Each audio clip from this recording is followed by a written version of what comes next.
Hello students, welcome back to my channel. तो आज जो हम टॉपिक या कॉन्सेप्ट करने वाले हैं वो ये है कि चेक करना है कि कोई भी number in the form 4n और 6n, क्या ऐसे नंबर ज़ीरो पे एंड हो सकते हैं where n is a natural number. तो ज़ीरो पे एंड हो सकते हैं। इसके अलावा वी कैन हैव क्वेश्चन जहाँ पे चेक करना होगा कि क्या गिवन नंबर लेट अस से कि 4n कैन एंड विद 5, कि वो 5 पे एंड हो सकता है। ठीक है, तो ऐसे क्वेश्चंस करने हैं आज का ये कॉन्सेप्ट है। बट इस क्वेश्चन को डायरेक्टली स्टार्ट करने से पहले there is one important theorem जो हमारे लिए करना बहुत ज़रूरी है, which is fundamental theorem of arithmetic. मैंने सामने थ्योरम लिखी है। What does it say? It says every composite number can be expressed or factorized as a product of prime numbers। मतलब कि हम किसी भी composite number को prime factors की form में लिख सकते हैं, multiply में ना product उसका। And this prime factorization is unique। ये जो prime factorization है ये unique है apart from the order in which they occur। This is fundamental theorem of arithmetic. अब इसको हम थोड़ा डिटेल में समझते हैं।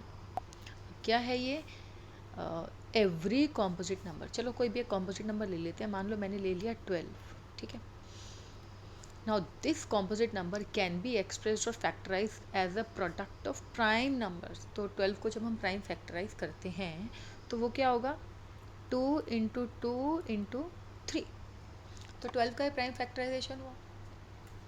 And this prime factorization is unique apart from the order in which they occur। इसका मतलब क्या हुआ कि मैंने पहले 2 इंटू 2 इंटू 3 लिखा, हो सकता है कोई और इसको करे तो वो उसे 2 इंटू 3 इंटू 2 लिखे, या हो सकता है कोई इसको पहले 3 से डिवाइड करे फिर 2 से करे फिर 2 से करे।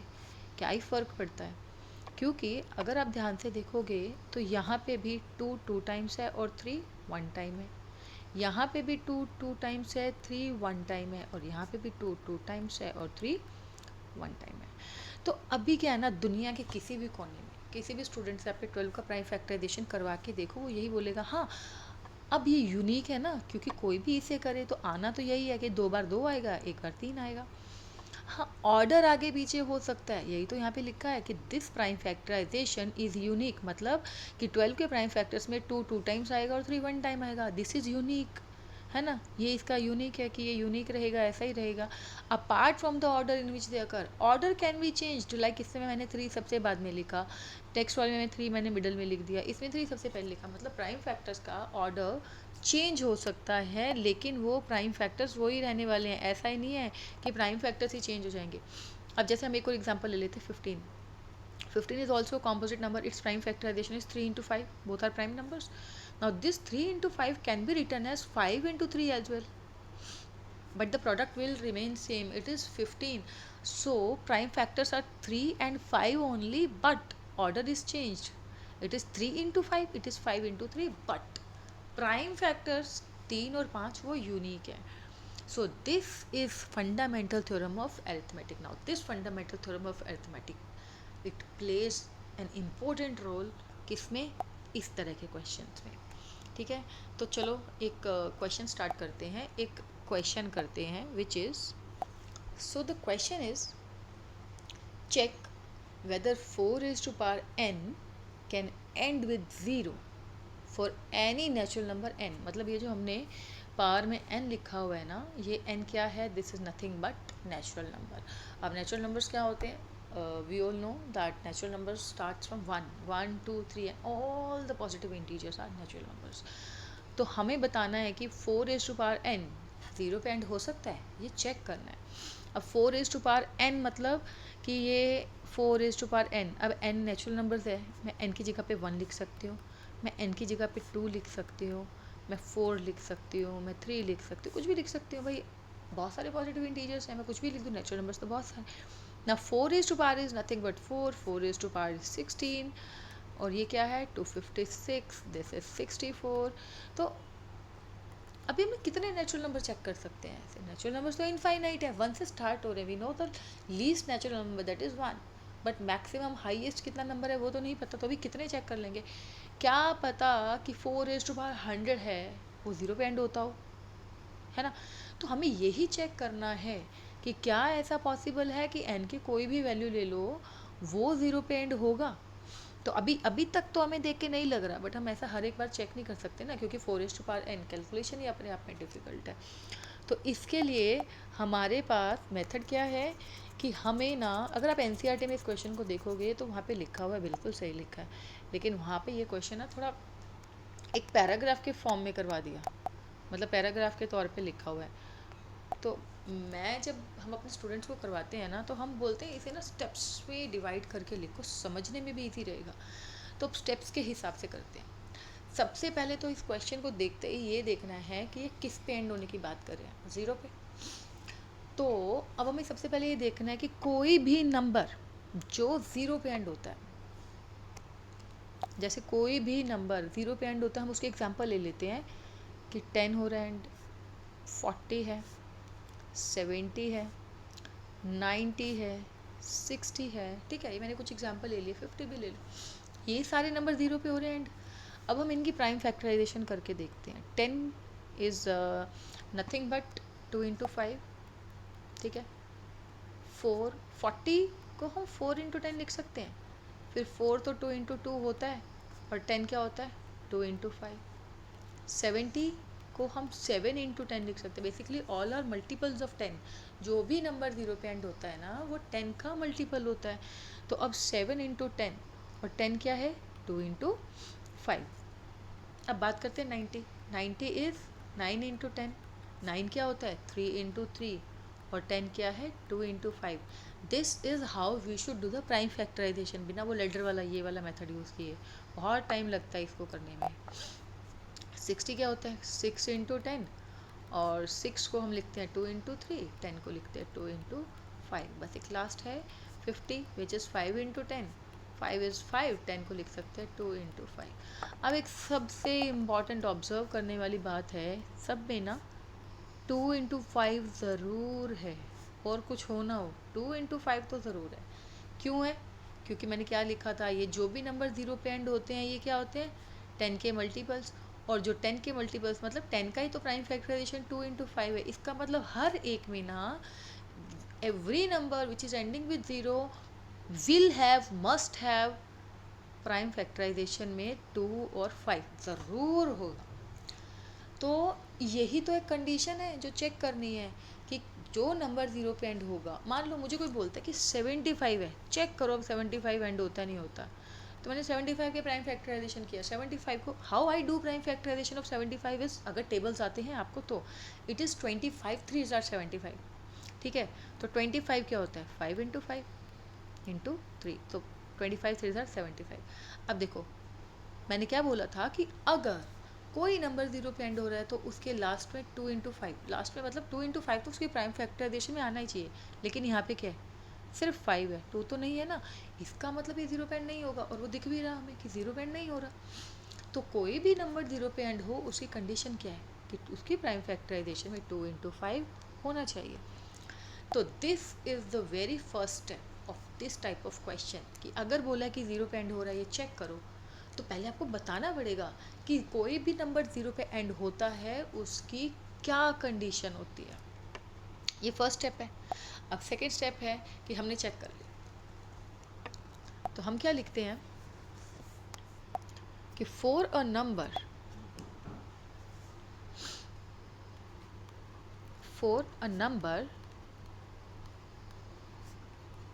टू एंड विद ज़ीरो, कि कोई भी एक नंबर ज़ीरो पे एंड कब करेगा, it must contain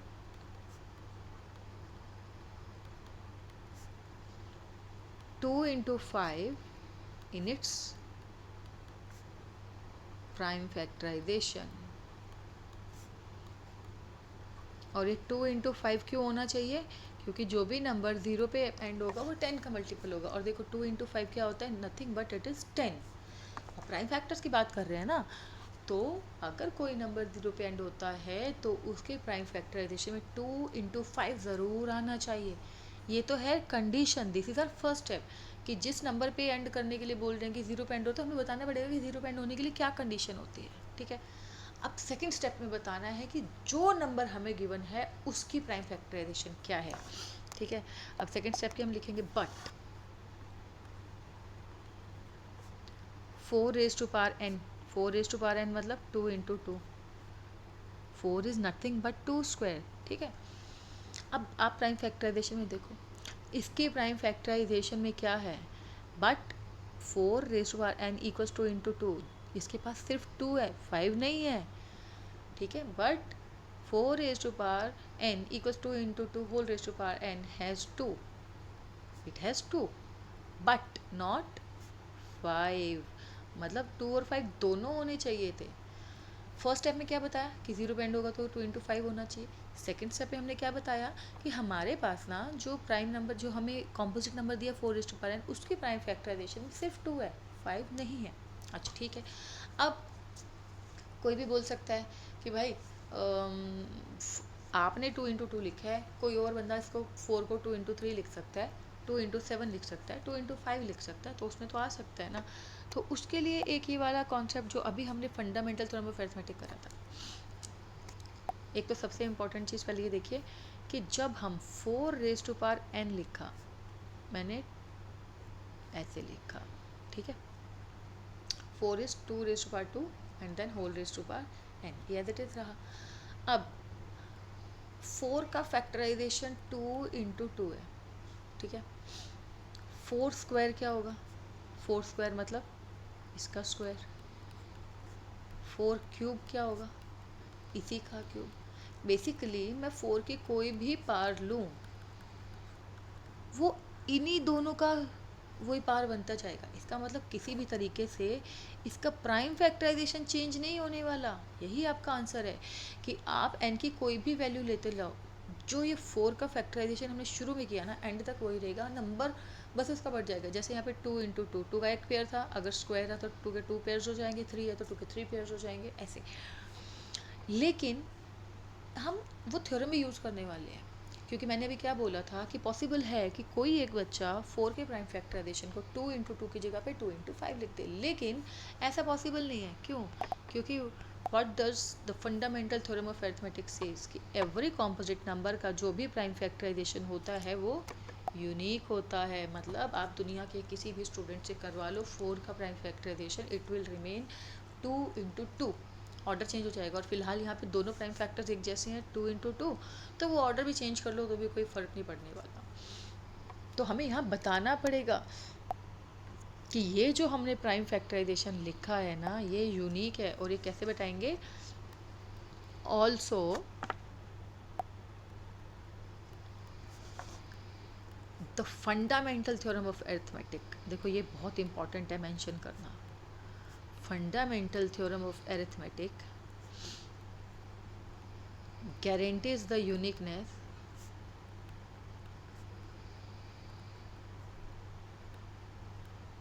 of prime factorization। तो ये बता दिया हमने कि जो फंडामेंटल थ्योरम ऑफ अरिथमेटिक अभी की थी वो गारंटी देती है कि ये जो प्राइम फैक्टर है ये यूनिक है। अब यूनिक है तो 2 आया, 5 तो नहीं आया, इसका मतलब ये जीरो पे एंड नहीं होगा। तो वी हैव फर्स्ट स्टेप जहाँ पे हम कंडीशन मेंशन करते हैं कि अगर जीरो पे एंड होगा तो क्या होना चाहिए कि उसकी प्राइम फैक्टराइजेशन में 2 इंटू 5 होना चाहिए। सेकेंड स्टेप में बताएंगे कि जो नंबर हमें दिया है उसकी प्राइम फैक्टराइजेशन में 2 है but it does not have 5, ठीक है। थर्ड स्टेप में हमें ये बताना है कि ये जो हमने 2 इंटू 2 लिखा है ये यूनिक है, ये चेंज नहीं होगा। मैक्स टू मैक्स वो, अभी ये तो खैर 2 इंटू 2 है, आगे पीछे करो कोई फ़र्क नहीं पड़ता। अगर यहाँ पे 6 लिखा होता और 2 इंटू 3 होता, मैक्स टू मैक्स पॉसिबिलिटी क्या थी कि वो 2 इंटू 3 को somebody could have written it 3 into 2, but वो 2 into 3, 3 into 2 doesn't matter, commutative property तो वो सेम ही रहता, मतलब प्राइम फैक्टर सेम रहते ना, ऑर्डर चेंज हो जाता। तो फंडामेंटल थ्योरम, एक चीज़ याद रखना student, this is really important to mention this thing, fundamental theorem of arithmetic, also the fundamental theorem of arithmetic guarantees the uniqueness of prime factorization। बस अब इसको फाइनलाइज कर देंगे। hence 4 raised to power n can never end with zero, can never end with zero. याद रखना, इस question को अगर वैसे करेंगे पैराग्राफ में थोड़ा कन्फ्यूजन हो जाता है, स्टेप बाय स्टेप करो। जैसे फर्स्ट स्टेप में कंडीशन बताओ, सेकंड में बताओ कि हमें जो नंबर दिया उसकी प्राइम फैक्टराइजेशन क्या है, थर्ड में fundamental theorem of arithmetic mention कर दो, लास्ट स्टेप कंक्लूजन वाला होता है, कंक्लूड कर दो कि भाई ये अब तो नहीं हो सकता एंड। तो this type of question are really important. So zero पे एंड होने वाले को तो हम ऐसे करेंगे। मान लो अगर अब कोई आपसे बोल दे कि चेक करो कि कोई भी एक नंबर, मान लो मैंने अब कोई भी एक नंबर क्या 6 रेज़ टू पावर n ले लो, ठीक है, और चेक करो कि 6 raise to power n can never end with zero. ये चेक नहीं करना, ये बताना है। Explain how 6 raise to power n can never end with zero. Zero नहीं, ज़ीरो की जगह हम ले लेते हैं 5। ये एक्सप्लेन करना है।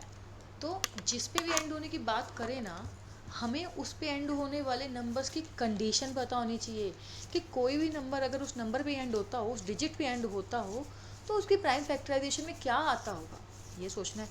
तो अब 5 पे जो एंड होने वाले नंबर्स हैं, तो एक काम करते हैं, हम 5 पे एंड होने वाले नंबर्स कुछ लिख लेते हैं और फिर हम देखते हैं कि उनकी प्राइम फैक्टराइजेशन में क्या प्राइम फैक्टर्स कॉमन है। जैसे मान लो मैंने सबसे पहले लिखा 35।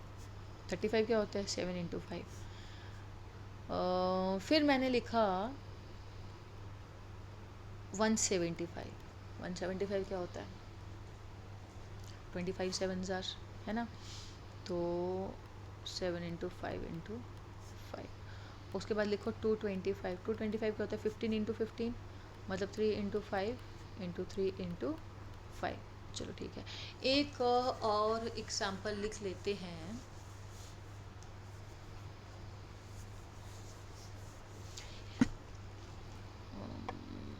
45 लिख लो।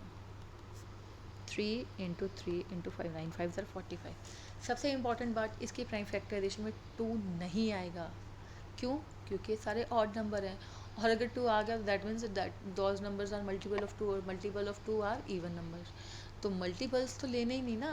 पहली बात, सारे के सारे ऑड नंबर्स हैं, तो इसका मतलब first condition is to check कि 5 पे एंड हो रहा है क्या, उसकी क्या स्पेशलिटी है कि एक तो 5 होना ही चाहिए, और 5 के साथ क्या होना चाहिए, एक ऑड नंबर।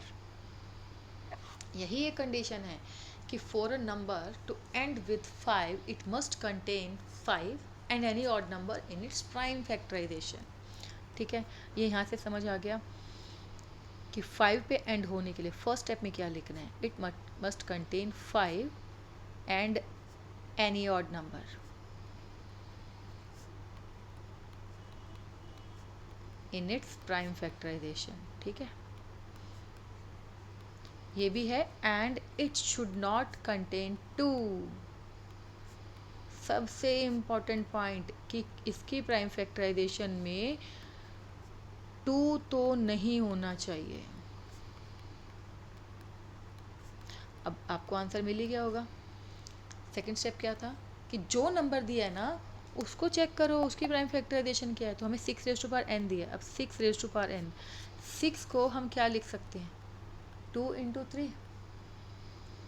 अब देखो, सबसे पहले कंडीशन ये थी कि 2 नहीं होना चाहिए, क्योंकि 2 होते ही ये इवन नंबर बन गया, और कोई भी नंबर 5 पे एंड होगा तो वो क्या होगा, ऑड नंबर होगा, बस खत्म बात। और ये भी है, और साथ में 5 भी नहीं है प्राइम फैक्टराइजेशन में, बस 2 नहीं होना चाहिए। 2 हो गया तो बाकी सारी कंडीशन साइड में हो गई, क्योंकि अगर 5 होता भी तो भी वो इवन नंबर होता ना।